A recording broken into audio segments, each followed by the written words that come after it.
आज का video 5-6 topic पर आधारित है। इनमें से जो टॉपिक है वो ये है, पहला ये है कि किस सब्जेक्ट से कितना मार्क्स आना है, यानी कि किस सब्जेक्ट को कितना वेटेज दिया गया है, इस पर आधारित है। दूसरा ये है कि इस टाइम में आप पहले किस सब्जेक्ट को फोकस करें, यानी कि अभी आप किस सब्जेक्ट को मजबूत करें, उसको पकड़े, उसको पढ़े, ताकि आप रिजल्ट के पास पहुंच सके। थर्ड ये है कि चूंकि नेगेटिव मार्किंग भी है, तो खुद को यानी कि आप अपने आप को नेगेटिव मार्किंग से कैसे बचाएं, इस पर है। और चौथा टॉपिक जो है कि बहुत सारा इदारा है, क्योंकि बहुत सारे स्टूडेंट का मैसेज भी आता है और जाके देखते हैं, मतलब कि अक्सर मतलब के कंफ्यूज रहते हैं, तो इदारा का सिलेक्शन कैसे करें, इतने सारे इदारा में बेहतर इदारा का सिलेक्शन कैसे करें जहां से आपको रिजल्ट मिल जाए। ठीक है, तो ये टॉपिक है। तो इन सब टॉपिक से सबसे पहले आके सिलेबस को देखते हैं, क्योंकि कल ही सिलेबस आया है बीपीएससी का। इसमें से 2 पार्ट है, पार्ट 1 और पार्ट 2, 2 पार्ट है। पार्ट 1 में जो है आपको 100 नंबर का 100 अंक का क्वेश्चन रहेगा, जिसके लिए टाइम दिया जाएगा आपको 120 minute. 100 number 120 minute time. Okay, तो ये भाषा जो है 100 नंबर, इसको भी 2 भाग में बांटा गया है। इसमें पहला भाग है 25 नंबर का रहेगा और दूसरा रहेगा 75 नंबर का। मतलब भाषा रहेगा, उसमें से 2 भाषा रहेगा, एक भाषा रहेगा 25 नंबर का, एक रहेगा 75 नंबर का। तो कुल मिलाकर 100 नंबर का हुआ। लेकिन इनमें जो है 25 नंबर जो इंग्लिश है ये कंपलसरी है, ये सभी को रखना है। यानी कि 25 नंबर इंग्लिश को छोड़ करके 75 नंबर में आपको डिसाइड करने के कौन सा भाषा रखना है, हिंदी रखना है, उर्दू रखना है, संस्कृत रखना है, क्या रखना है वो आप पे डिपेंड करता है। तो देखेंगे कुल मिला के आपको 100 नंबर का भाषा है। और ये जो भाषा है इसमें आपको पासिंग मार्क्स जो 30 नंबर है, यानी कि अगर इस 100 नंबर के भाषा के सब्जेक्ट में आप 30 नंबर लाते हैं, तभी आपका जो अदर चीज है, अदर सब्जेक्ट है, उस पर विचार किया जाएगा। अगर आप इसमें फेल हैं तो आप सब में फेल माने जाएंगे। यानी ये पासिंग मार्क्स है, इसका मेरिट लिस्ट से कोई लेना देना नहीं है, खाली ये आपका समझिए कि पासिंग मार्क्स है। इसको जब पास करेंगे, जब आप 100 में से 30 या 30 प्लस नंबर लाएंगे, तभी आपका इस पर फोकस किया जाएगा। ठीक है, तो पार्ट 1 का ये है। अब आते हैं पार्ट 2 में। पार्ट 2 में देखिए, इसमें समान अध्ययन है। समान अध्ययन यानी कि जीएस है, जो कितना अंक का होगा, वो 150 नंबर का होगा। 150 नंबर में यानी कि अंक है 150 और टाइम है 120 मिनट, यानी कि इसमें का टाइम बचा करके इसमें आपको यूज करना पड़ेगा। ठीक है, तो 2 पार्ट है, पार्ट 1 पार्ट 2। पार्ट 1 भाषा, पार्ट 2 जीएस। पार्ट 1 100 नंबर का, पार्ट 2 150 नंबर का। दोनों में टाइम सेम, बस फर्क यह है कि पार्ट 1 आपका पासिंग मार्क्स है, पार्ट 2 से आपका मेरिट बनेगा। यानी कि आपका जो मेरिट है, आपका जो मेधा अंक है, वो पार्ट 2 के मार्क्स से बनेगा। ठीक है, तो ये सिलेबस है।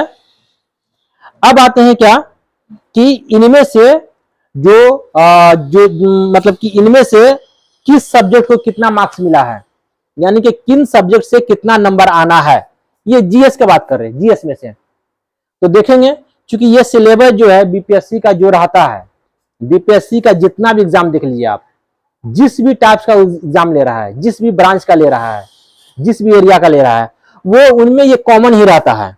उनमें हर चीज कॉमन ही है उनका, बस क्वेश्चन का लेवल में सिर्फ ऊंचा नीचा होता है, फर्क होता है, बाद में उनका पैटर्न सेम ही रहता है। आप उठा के देख लीजिए, कुछ भी सब में वही मिलेगा।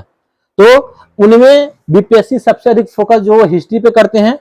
तो आपको जीएस जो है, जीएस में इतना सारा सब्जेक्ट है, इनमें से आपका हिस्ट्री जो है उससे लगभग 40 नंबर रहेगा। मतलब ये कि बिल्कुल 40 नहीं रहेगा, 40 से 2-4 नंबर ज्यादा भी हो सकता है, 2-4 नंबर कम भी हो सकता है। तो हिस्ट्री में आपको 40 मार्क्स रहेगा, ज्योग्राफी में आपको 20 नंबर रहेगा, वही उसके आसपास में रहेगा, 20 के आसपास में। पॉलिटी में 14-15 के आसपास में रहेगा, इकोनॉमिक्स में 8-10 के आसपास में रहेगा। ये जो है सीए करंट अफेयर्स, इसमें लगभग 10 प्लस के लगभग में रहेगा। ठीक है, तो ये रहा आपका अंक का वेटेज, यानी किस सब्जेक्ट से कितना कितना नंबर पूछा जाएगा। ठीक है, अगर आप जोड़ेंगे तो लगभग 100 नंबर इससे आ जाता है, लगभग 100 के बाद में। फिर देखेंगे अब दूसरा जो है, इसमें साइंस से लगभग 30 नंबर रहेगा। साइंस में आ गया फिजिक्स, केमिस्ट्री, बायोलॉजी, और साइंस में सबसे ज्यादा मार्क्स पूछा जाता है बायोलॉजी से, सबसे अधिक बायोलॉजी से आता है। तो और फिजिक्स से होता है, केमिस्ट्री से कम होता है। तो तीनों को मिला के लगभग 30 नंबर के, 30 के लगभग, मतलब 25, 30 जो भी हो, ये आपको साइंस से रहेगा। मैथ से 10-12 नंबर रहता है, और रीजनिंग से भी इतना ही नंबर रहेगा। ठीक है, तो ये रहा आपको सब्जेक्ट का वेटेज, सबसे लगभग 150 नंबर आ जाता है, 150 के लगभग में नंबर आ जाता है। लेकिन ये रहा ओवरऑल सब, यानी कि इंडिया का भी और बिहार का भी, सबसे मिला करके। लेकिन इन 150 में अगर आप इनमें से बिहार स्पेशल छाटेंगे, यानी कि बिहार का हिस्ट्री इसमें से निकालिए, बिहार का ज्योग्राफी इसमें से निकालिए, बिहार का पॉलिटी निकालिए, करेंट अफेयर्स बिहार का निकालिए, है ना, ये सब अगर आप निकालेंगे तो आपको लगभग 40 से 50 नंबर बिहार से आ जाता क्वेश्चन। यानी कि बिहार का जो वेटेज है, बिहार स्पेशल का जो वेटेज है, वो 40 से 50, मतलब 50 से नीचे रहेगा, 50 प्लस नहीं होगा। और मे भी 50 प्लस भी हो जाए, क्योंकि वो कह रहे हैं कि हम बुक से पूछेंगे, कंटेंट से, तो बिहार की जो बुक है उनसे पूछा जाएगा। तो उनमें जो है जैसे अगर हम इसकी बात करेंगे, सोशल साइंस की बात करेंगे, तो बिहार के बुक में सोशल साइंस में बिहार के बारे में अधिक बताया गया है। एनसीईआरटी के कंपेयर में एससीईआरटी जो बिहार, वो बिहार के बारे में ज्यादा बता रहा है। तो मे भी हो जाए, लेकिन एक अंदाजा बोल रहा है कि 40 के लगभग में रहेगा बिहार स्पेशल से। तो ये रहा आपका सब्जेक्ट का वेटेज, किससे कितना मार्क्स रहना है। ठीक है, और इनमें जो है जीएस में यही सब सब्जेक्ट रहेगा, हिस्ट्री रहेगा, ज्योग्राफी रहेगा, पॉलिटी रहेगा, इकोनॉमिक्स रहेगा, करंट अफेयर्स, साइंस रहेगा, मैथ रहेगा, रीजनिंग रहेगा, यही सब सब्जेक्ट रहेगा आपको। ठीक है,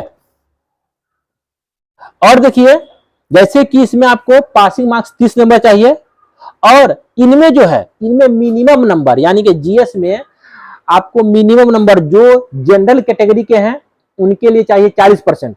जनरल कैटेगरी को 40% का मतलब 60 नंबर। अगर कोई जनरल कैटेगरी के स्टूडेंट है, अभ्यर्थी हैं, तो उनको 150 में से 60 नंबर लाएंगे, तभी वो उनका मेरिट बनेगा, और 60 जितना अच्छा लाएंगे उतना बेहतर होगा उनके लिए। और जो मतलब बीसी है, बैकवर्ड क्लास है, उनके लिए आपको लगभग 36% है, और जो ईबीसी है उनके लिए 34% है, एससी एसटी के लिए 32% है।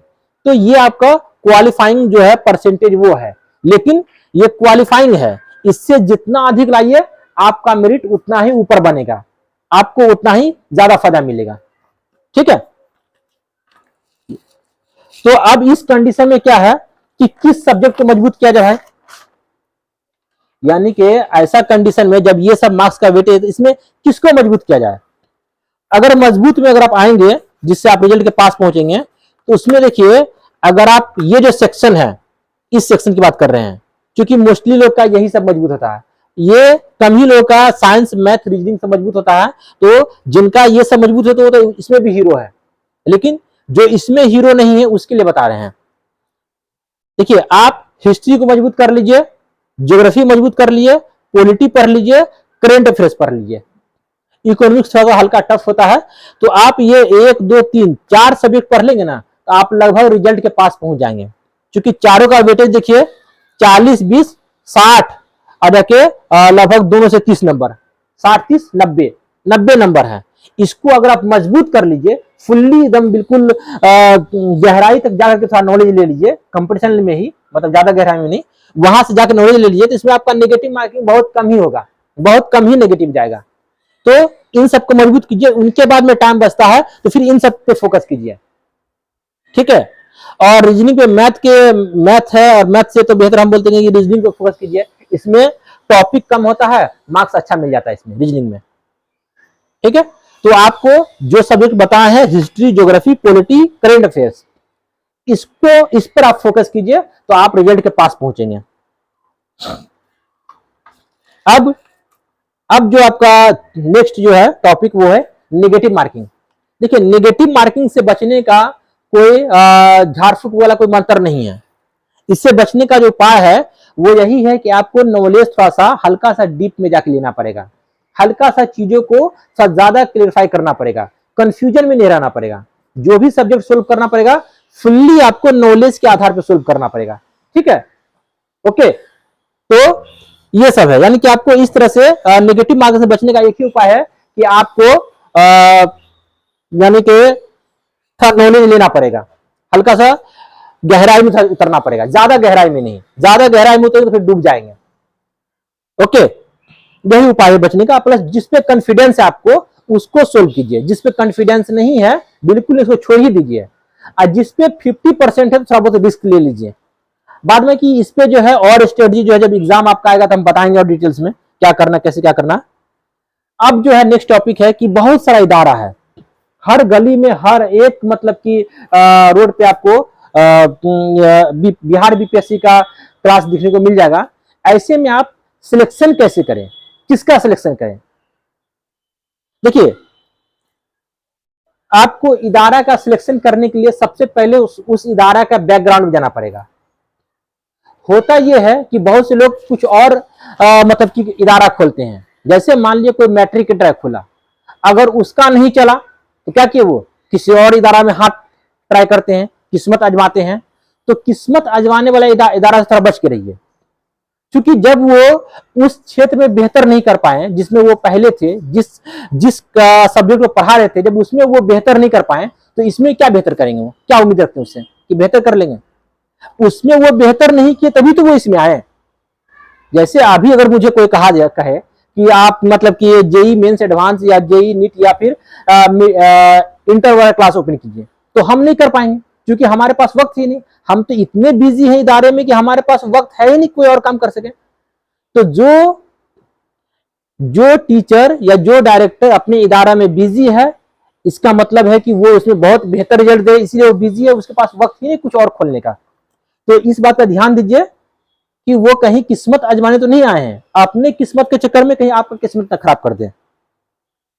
ठीक है, तो इसका बाद में कि आप खुद ही मैच्योर है, आप सिलेक्शन कर सकते हैं बेहतर इदारा का, लेकिन बच के रहिए और किसी के बहकावे मत आइए और जाके एक जो है ना भीड़ का हिस्सा मत बनिए।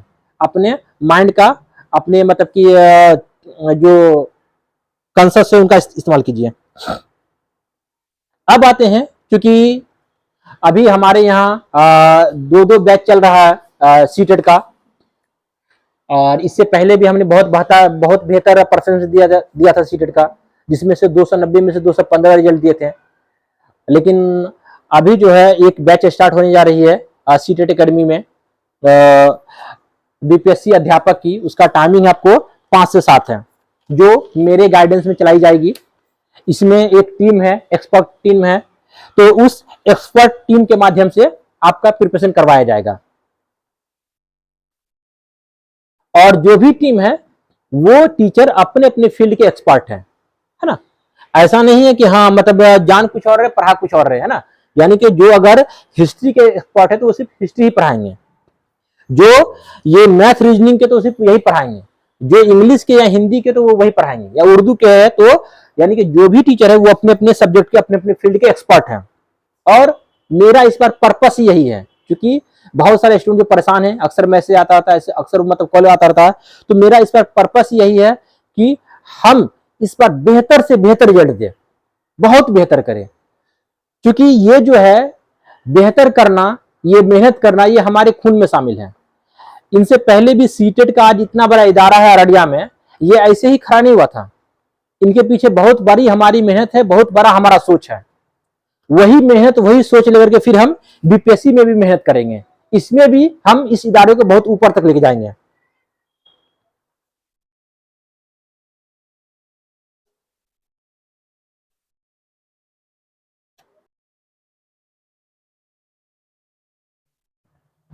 अभी जो हमारे पास टीम है उनमें से हिस्ट्री के टीचर हैं, और ये 25 नंबर जो इंग्लिश है इनके टीचर अवेलेबल हैं, पॉलिटी के टीचर अवेलेबल हैं, ज्योग्राफी के अवेलेबल हैं, और उनके बाद में ये मैथ रीजनिंग के अवेलेबल हैं। और जो कुछ टीचर है उन लोग का भी सिलेक्शन हो रहा है, उन लोग का सिलेक्शन प्रोसीजर अभी मतलब कि ऑन द वे है। उन लोग को भी सिलेक्ट कर लेंगे तो फिर हमारे पास में टीचर ओवरऑल हो जाएगा।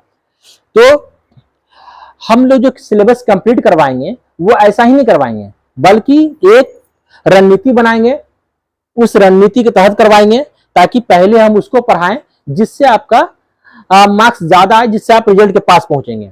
तो इस स्ट्रेटजी, इस रणनीति के तहत हम लोग प्रिपरेशन करवाएंगे।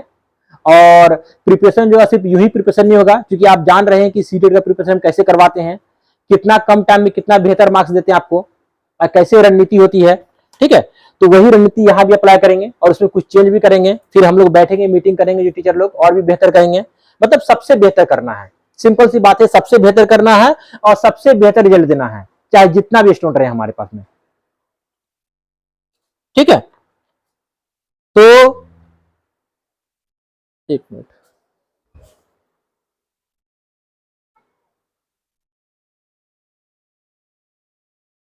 तो सीटेट एकेडमी के बीपीएससी अध्यापक बैच में आप लोग का वेलकम है। एक नया बैच आपको 15 मई से स्टार्ट हो रही है। उसका टाइमिंग है 5 से 7।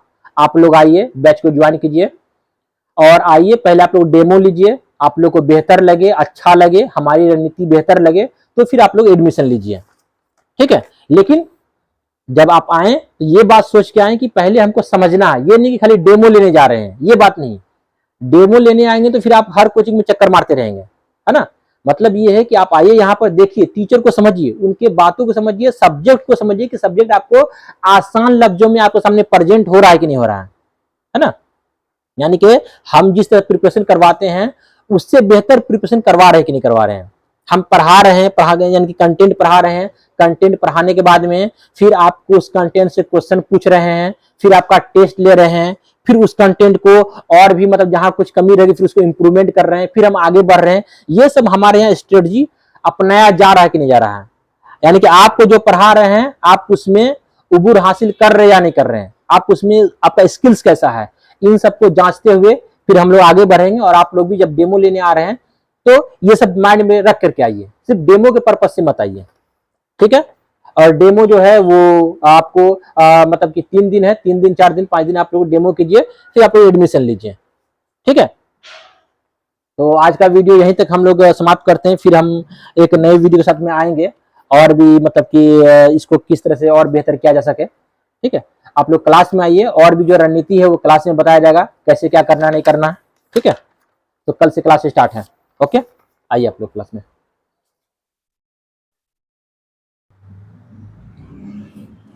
हाँ, एक और बात आपको कहना था, क्योंकि हम भूल गए, ये है कि यहाँ पर जो है ये इदारा किसी के भी लाइफ के साथ में कोई खिलवाड़ नहीं करता है, याद रखिए हमेशा।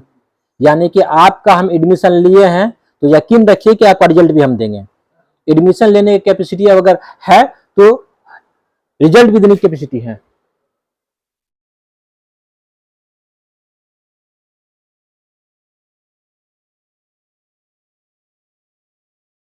ठीक है, और जो टीचर है हमारे पास में वो बहुत बेहतर टीचर है। अगर आप उनसे नहीं समझ पाते हैं तो फिर हम टीचर को भी रिप्लेस करेंगे। ठीक है, तो यकीन के साथ में आइए और एक अच्छे एनर्जी और एक अच्छे उमंग के साथ में आइए कि हमको इस बार सीटेट क्रैक कर ही जाना है, वरना फिर आप भटक सकते हैं कहीं और भी, आप मतलब कि कुछ गलत कदम भी उठा सकते हैं, है ना। ये अच्छा मौका है, सोच समझ के साथ में काम कीजिए। ठीक है, ओके।